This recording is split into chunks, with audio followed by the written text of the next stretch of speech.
Mumonkan Case 21. Ummon's Kanshiketsu. A monk asked Ummon, "What is Buddha?"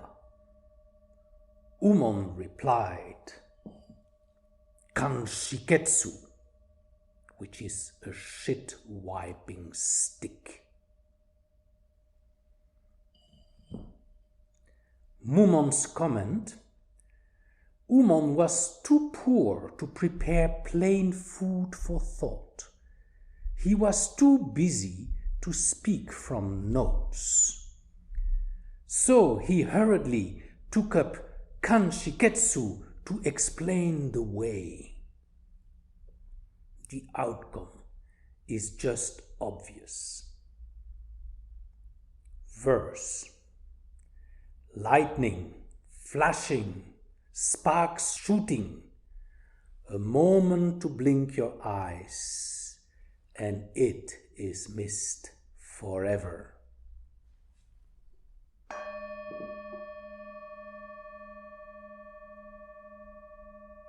Just for the story, it so happened that this week I had to go to the doctor's office, and while entering my car, I just happened to step into dog poop. So I felt all annoyed because I knew somehow this doctor of mine, he had very beautiful carpets in his hallway and also in his doctor's office.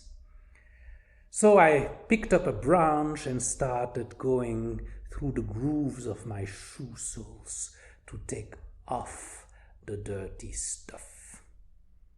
And all that happened while I was preparing for this video. So I got a first-hand experience of a shit-wiping stick, or Kanshiketsu. As to middle-aged China, and I believe the same was valid in other countries, I read that a Kanshiketsu, or shit stick, was also used instead of toilet paper. Well, I don't know exactly how that worked, and maybe I don't really want to know how that worked, but apparently that's what people used in those days. Now, whatever the situation, there was this monk who came to Ummon and asked him the question, "What is Buddha?" And this monk was probably expecting something a little more holy. Maybe he was expecting a concept related to a shining Buddha image radiating. Or maybe this monk was expecting from Ummon some notions about a holy person, a saint saving humanity and the world from suffering and craving. Or still, maybe this monk was expecting some hints about enlightenment, about Buddha nature being the wide open sky rather than clouds. But whatever it is this monk was expecting, it was not a shit-wiping stick, please. Give me a Buddha holding up a flower like in one of the koans. Or give me an oak tree in the garden. Or give me 3 pounds of flax like the other day. Or give me more. But a shit-wiping stick? Please. So, it is true that this tradition is very different from most Western traditions or Western religions, where God is supposed to be good, to be holy, to be almighty. And if you dare to say anything negative about God, then you are considered a sinner, disrespectful, and you should be punished, go to hell, etc., etc. However, in the East, at least in some of those traditions like Zen, this seemed to have been very different. they compare Buddha with a shit-wiping stick. Thank you very much. Anyway, let's go into this koan a little bit deeper. One way to see this koan is they try to dismantle, to deconstruct any comfortable images we may have about Buddha. Buddha nature, or as we call it in Advaita tradition, consciousness or awareness, it's not an object.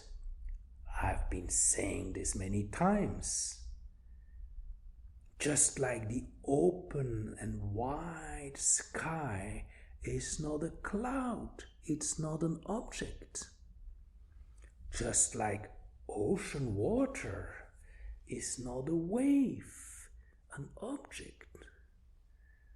Just like the movie screen is not the hero playing in the movie, an object. Consciousness should not be objectified. And when we practice meditation, that is exactly what we tend to do.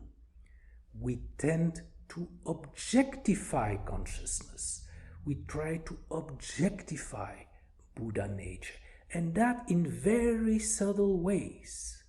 For example, when you enter a joyous state called samadhi, one has the tendency to say, aha, that's it, I got it, that's consciousness. But it's still an object.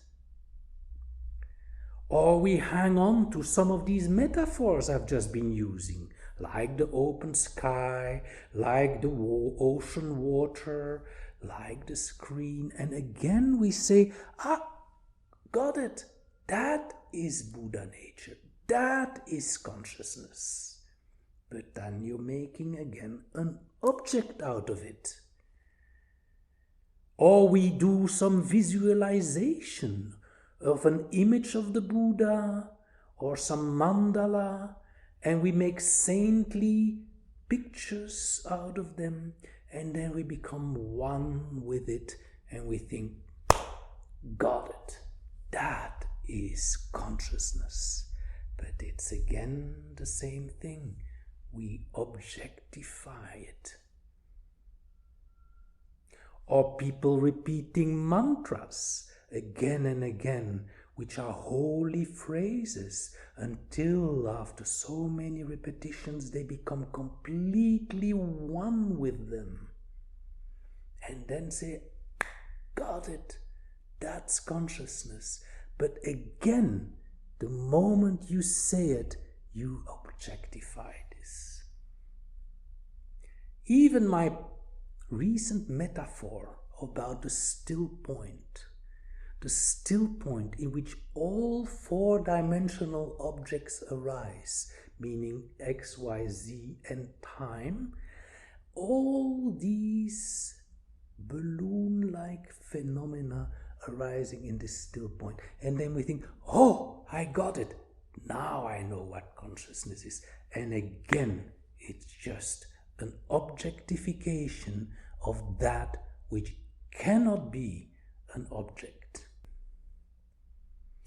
And many truth seekers then also get stuck in some of these objectifications. They start hanging into some state that is like caramel or chocolate or vanilla states, and stop their inquiry while in fact it is too early. Buddha nature is not something holy, not something shiny, not something saintly, but it is that in which all states originate and also in which all states die. So, one way to dismantle or disarm a truth seeker of such comfortable, holy states is to respond like Ummon did. It's a shit-wiping stick. Forget about your wonderful samadhis, your visualizations, your mandalas, your metaphors, your mantras. Here it is, a shit-wiping stick. Of course, this smelly, dirty object also shines in its own glory. I remember my stay as a Zen student at Daibosatsu Zendo in New York State, and I was known in those days to be a respectable gentleman working at the UN in New York.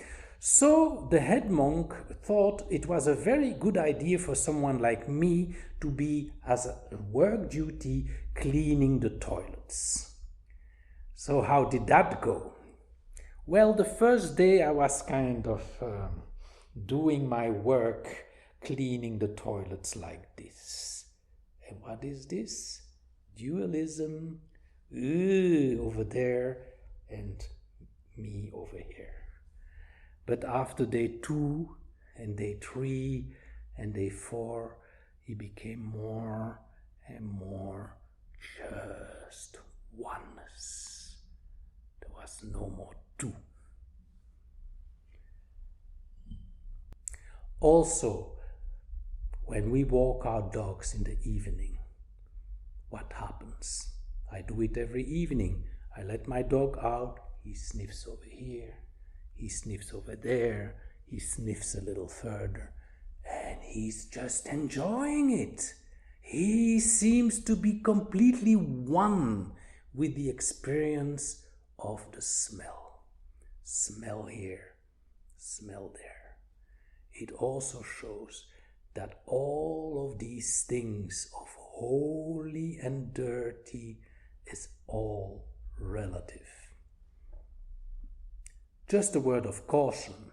I'm not implying that one should now get rid of everything that is holy and that we should be attracted to something that is intuitively wrong, dirty, or bad.